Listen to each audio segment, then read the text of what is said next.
Hello, this is Ranjeet. I am a management consultant, author and a business coach.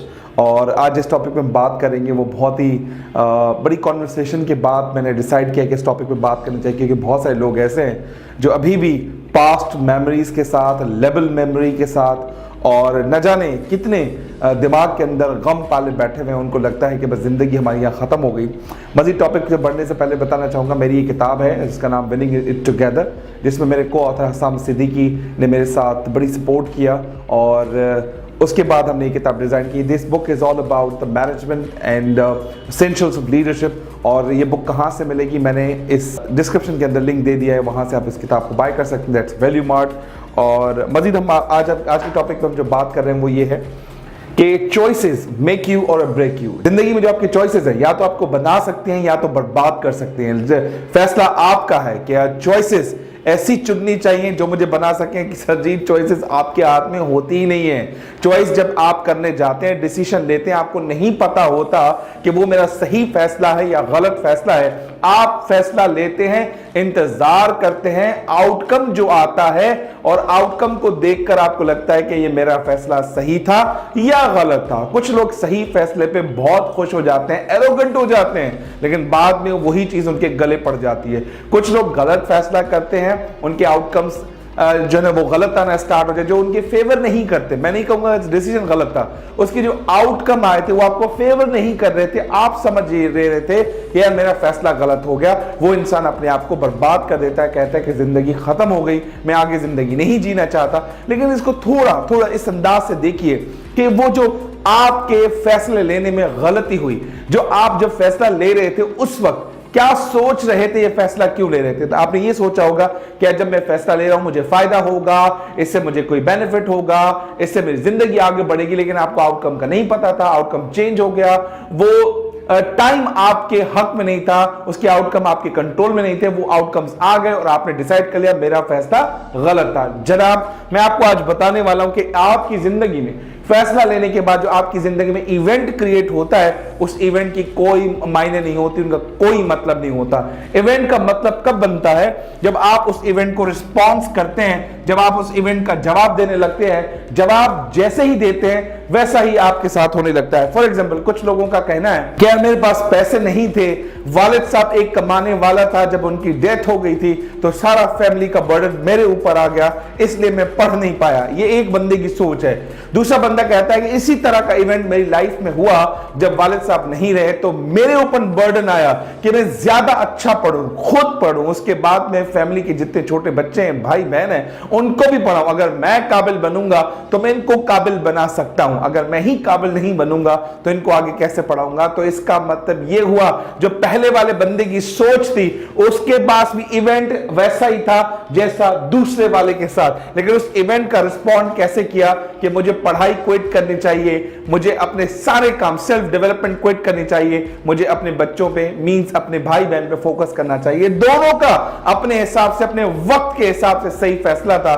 जब पहले case में वाला जो बंदा था वो बड़ा होगा और उसके अपने भाई बहन जो उसके जब आगे बढ़ जाएंगे और कहेगा कि यार मैंने अपनी पूरी जिंदगी अपने भाइयों को दे दी, अपनी बहनों को दे दी, लेकिन आज मैं खाली हाथ हूं और ये सब चमकते दमकते आगे निकल गए। सेकंड वाला जब आगे बढ़ेगा तो कहेगा जैसे मैं आगे बढ़ रहा हूं, मेरे भाई बहन भी मेरे साथ आगे बढ़ रहे हैं। This is called the event and response. Event and response, जैसा रिस्पॉन्स आप इवेंट को करेंगे वैसा आपके लिए होना शुरू हो जाएगा। फैसला गलत नहीं होता, फैसला एक जैसा ही होता है। एक जैसा इसलिए कहता हूं क्योंकि जिस तरह का आप रिएक्ट करोगे, रिस्पॉन्ड करोगे, मीनिंग डालोगे इवेंट के अंदर, वैसा आपके साथ होने लगेगा। पहले मुझे ये समझ नहीं आता था, जब मेरे साथ अनहोनी हुई, लॉसेस हुए, तो मैं समझता था कि जिंदगी खत्म हो गई, यहां पर एंड हो गया, यहां फिर स्टॉप लग गया, आगे इसके बाद कुछ नहीं होगा। लेकिन बाद में समझ आया कि इवेंट इस तरह का बहुत सारे लोगों के साथ हो सकता है, हुआ भी होगा। अगर मैंने फुल स्टॉप लगा दी तो आने वाले जो वक्तों में मेरे लिए जो अपॉर्चुनिटीज तैयार हो रही हैं या होंगी, मैं उसको कभी अवेल नहीं कर पाऊंगा। तो मैंने अपने इवेंट को यह समझाना शुरू कर दिया, कोई बात नहीं है, एक कदम आगे, क्योंकि आज गम का वक्त है, ये वक्त भी टल जाएगा। आज खुशी का वक्त है, ये वक्त भी गुजर जाएगा। मुझे क्या करना है, हर इवेंट को सही तरीके से रिस्पॉन्ड करना है। I learned about that. तो आइए मैं आपको एक जबरदस्त स्टोरी शेयर करता हूं। स्टे हैप्पी और वेस्ट द मोमेंट। अगर आपके पास चॉइस है ना सर, खुश रहिए या उस मोमेंट को बर्बाद कर दीजिए, खराब कर दीजिए, क्योंकि यकीन मानिए ये जो वक्त अभी मैं बात कर रहा हूं ये वक्त भी गुजर जाएगा। खुशी और गम are not the constant time period in your life, दोनों गुजर जाएंगे, बस आपकी जो रिस्पॉन्स एंड रिएक्ट है वो चीजें आपके साथ रह जाएंगी। मैं आपके साथ एक अच्छी स्टोरी शेयर करने जा रहा हूं, स्टे हैप्पी और वेस्ट द मोमेंट। आप अपना मोमेंट तबाह कर दें या मोमेंट को बनाएं। स्टोरी शेयर करने जा रहा हूं मिस्टर जॉन की और उसके खूबसूरत वाइफ एंजल की। दोनों की शादी होती है, शादी करने के अगले दिन वो अपने नए घर में शिफ्ट होते हैं। नए घर में शिफ्ट होने के बाद उनका प्लान ये होता है कि बस ऑफिस से छुट्टियां लेनी है। एंजल की छुट्टियां अप्रूव नहीं होती। मिस्टर जॉन कहता है कोई बात नहीं है, चलता है, 3 दिन बाद चलेंगे, वो तुम छुट्टियां तो अप्रूव करवा लो। मिस्टर जॉन अपने घर में अकेले वक्त बिताते हैं और एंजल के आने का इंतजार करते हैं। 3 दिन के बाद दोनों की छुट्टियां अप्रूव हो जाती हैं और अप्रूव हो जैसे ही होती है तो मिस्टर जॉन का प्लान होता है कि मैं अपनी बीवी को एक जबरदस्त गिफ्ट दूंगा। वो गिफ्ट क्या है, एक एक्सपेंसिव लग्जरी कार थी और एंजल को कहा कि तुमने मेरी वजह से छुट्टियां अप्रूव करवाई, बाहर जाओ, तुम्हारे लिए गिफ्ट तैयार है। वो जैसे ही बाहर जाती है, एक बड़ी जबरदस्त किस्म की गाड़ी खड़ी होती है और जैसे उसका कवर उतारती है कहती है my husband, you are the loveliest and the best husband in the universe and I had a dream 10 years ago and today I've got such a beautiful car and she hugged her और बहुत कुछ होता है वो इसमें नहीं बता सकता। मजीद उसके बाद ये प्लान करते हैं, दोनों के पास फ्लाइट टिकट्स होता है लेकिन कहते हैं नहीं, फ्लाइट में तो वक्त बहुत जल्द गुजर जाएगा, हम क्यों ना इस खूबसूरत गाड़ी से अपनी पिकनिक प्लान करें। वो पिकनिक प्लान करने के लिए निकल जाते हैं लॉन्ग ड्राइव पे। 7 दिन का पिकनिक मनाने के लिए वो टेक्सास से ह्यूस्टन, ह्यूस्टन से कैलिफोर्निया और न्यूयॉर्क गाड़ी पे ट्रैवल करते हैं। जैसे ही घर से निकलते हैं कहते हैं कि भाई देखो जिसको नींद आएगी एक बंदा सोएगा, एक बंदा ड्राइव करेगा, लेकिन पहले फर्स्ट 10 to 8 आवर्स है वो तो गप लगा के जाएंगे। जहां पर जिसको नींद आएगी वो अपना टर्न सो जाएगा, उसके बाद दूसरा बंदा ड्राइव करेगा। बड़ा मजे के साथ सफर गुजारते हैं। 4-4, 5-5 घंटे के बाद ब्रेक लगाते हैं, एंजॉय करते हैं। आखिर अपनी ग्रैंड माँ के पास पहुंचते हैं। वो कहते हैं कि this is your gift because we are the part of your family now, कि हम आपके पास 2 दिन के लिए रहने आए हैं, अपना टाइम स्पेंड करते हैं। वहां से मजीद जगहों पे निकल जाते हैं, घर वापस आते हैं, बहुत ही रास्ते में थक चुके होते हैं, लेकिन अचानक से बारिश हो जाती है। आपके लिए बारिश का सुनना बड़ा रोमांटिक लग रहा होगा। पूछिए उनसे जो रोड पे ड्राइव करते हैं, पूछिए उनसे जो कराची के रोडों पे ड्राइव करते हैं, ऊपर से बारिश हो रही थी, अल्लाह माफ करे। बड़ा अजीब व गरीब सीन होता है। पता है क्यों ऐसा होता है? क्योंकि रास्ता ही नहीं मिलता। क्योंकि जब बारिश होती है तो रश पता नहीं कहां से टपक के आती है, ना रास्ता आने का होता है ना जाने का होता है। लोग पागल हो जाते हैं, क्या करना है तो क्या करना है। कोई बात नहीं, ये भी अपने रास्ते से निकल पड़ते हैं बारिश की वजह से। जहां उनको 4 घंटे अपने घर में पहुंचने में लगने थे, वहां पर उनको 12 घंटे लग जाते हैं। घर बहुत ही लेट नाइट पहुंचते हैं, थक के चूर हो चुके होते हैं, गाड़ी में सामान पड़ा होता है। जॉन कहता है चलो अभी निकाल दो, फिर कल पता नहीं बाहर कोई मसला हो जाए। वो कहती है नहीं, मैं तो बहुत थक गई हूं, मुझे वार्म बाथ लेना है, उसके बाद सो जाना है, because I am tired, I can not pick up any single thing from the car. बस इसको कवर अप कर दो, पैक कर दो, कल आके इस गाड़ी में से सामान उठाएंगे। सुबह 7:30 बजते हैं। मिस्टर जॉन खिड़की से देख रहे होते हैं कि गाड़ी खड़ी हुई कि नहीं खड़ी हुई। गाड़ी का वो कवर तो पड़ा होता है, लेकिन मिस्टर जॉन जैसे ही पहला दरवाजा खोलते हैं घर का, देखते हैं कि सामने गाड़ी का सिर्फ और सिर्फ पर्दा है और कुछ नहीं है। मिस्टर जॉन बड़े परेशान थे, यार रात हम थक गए होंगे, कहीं और हमने गाड़ी पार्क की होगी। तो वाइफ आके बोलती हैं कि तुम रात नींद में थे, तुम भी थके हुए थे, मैं भी थकी हुई थी, याद करो कि तुमने गाड़ी जो है घर के बाहर ही पार्क की थी। उसने कहा भाई मुझे पक्का यकीन है, पक्का भरोसा है, इसके अलावा मैं कहाँ गाड़ी खड़ी करूंगा। तो उसने कहा ड्राइवर में देखो, घर के पीछे देखो, हर जगह देख लेते हैं, गाड़ी नहीं होती। उसके बाद जो एंजल है वो बोलती है कि तुमने मुझे गिफ्ट इसलिए दिया था कि एक दिन गाड़ी लाओ, अगले दिन गायब कर दो। उसने कहा जी हाँ, ये मेरा प्लान था कि मैं गाड़ी चोरी करवाऊँ, उससे इंश्योरेंस के पैसे कमाऊँ। तो कहते हैं ये क्या बकवास कर रहे हो तुम? कह रहे नहीं मैं तुमसे मजाक कर रहा हूँ, घबराओ नहीं, हम पुलिस में रिपोर्ट लिखवाते हैं। Then mister John call the police.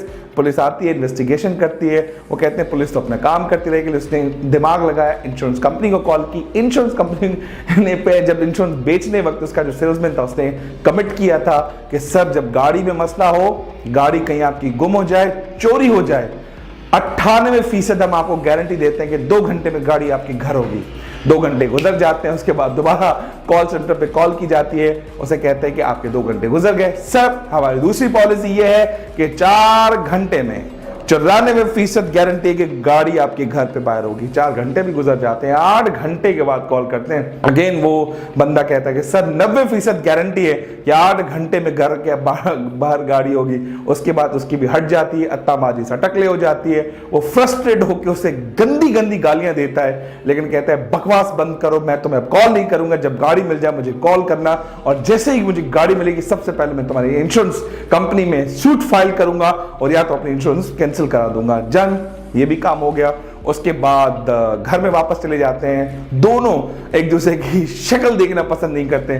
Mister John इस ठंडी मौसम में पलने वाला बंदा है, वो मजे से टीवी देख रहा है, फुटबॉल देख रहा है और मैसी वैसी करके चिल्ला रहा है। उसकी बीवी आती है, स्क्रीम आउट करते, शाउट करते, मेरी गाड़ी गुम हो गई है, तो मजे से यहाँ फुटबॉल देख रहे हो। कहते हैं बेबी बात सुनो, गाड़ी गुम हो गई, अब आपके पास 2 चॉइसेस हैं। एक तो चॉइस है कि मातम मनाओ, एक तो चॉइस ये कि रो पीटो, सर अपना मारो किसी दीवार के अंदर। क्या ऐसा करने से गाड़ी वापस आ जाएगी? नहीं ना। अब मैं फुटबॉल देख रहा हूं, मजे ले रहा हूं, मुझे पता है अभी गाड़ी वापस नहीं आएगी, क्यों मैं अपना ये मोमेंट जाया करूं? मिस्टर जॉन बिल्कुल मेरी तरह ठंडे आदमी है, वो कहते हैं कि यार स्टे हैप्पी और वेस्ट द मोमेंट। तो वो कहता है मजे लो, गाड़ी आनी होगी तो आएगी, वरना मेरे फुटबॉल ना देखने से गाड़ी कभी वापस नहीं आएगी। तो आप क्या समझते हैं, एंजल क्या उन्हें प्यार करेंगी?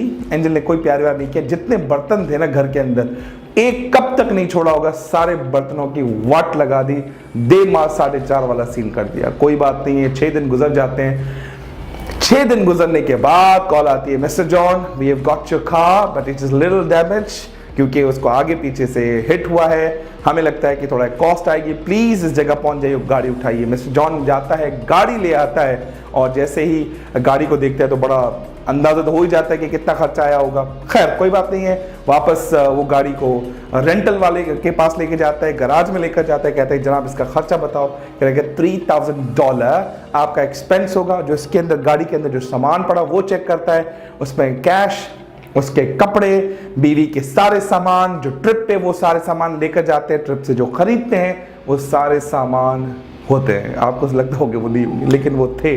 उसके बाद क्या करता है कि वापस घर गाड़ी लेके जाता है, गाड़ी बिल्कुल जबरदस्त बन गई है, और इंश्योरेंस क्लेम से वो 3000 क्लेम करने के लिए भी सोच रहा होता है। जैसे ही घर पहुंचता है वो उसी तरह की गाड़ी सामने देखता है, खुशी के बारे ब्रेक मारता है, ब्रेक नहीं लगता, गाड़ी दोबारा ठोक देता है। मजीद $3000 का खर्चा, 2000 इंश्योरेंस का क्लेम होता है। उसके बाद बीवी बाहर आती है, जॉन की अब हट चुकी होती है, यार इतना खर्चा करने के बाद दोबारा ऐसा हुआ।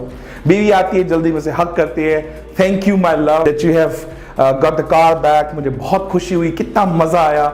और उसके बाद मिस्टर जॉन कहता है अभी $3000 खर्चे की, $3000 दोबारा खर्चे करूंगा, 2000 का इंश्योरेंस पे करूंगा, और जिसकी गाड़ी ठोकी उसको अलग से मुझे पैसा नहीं। तो मैं मजाक सूझ रहा है?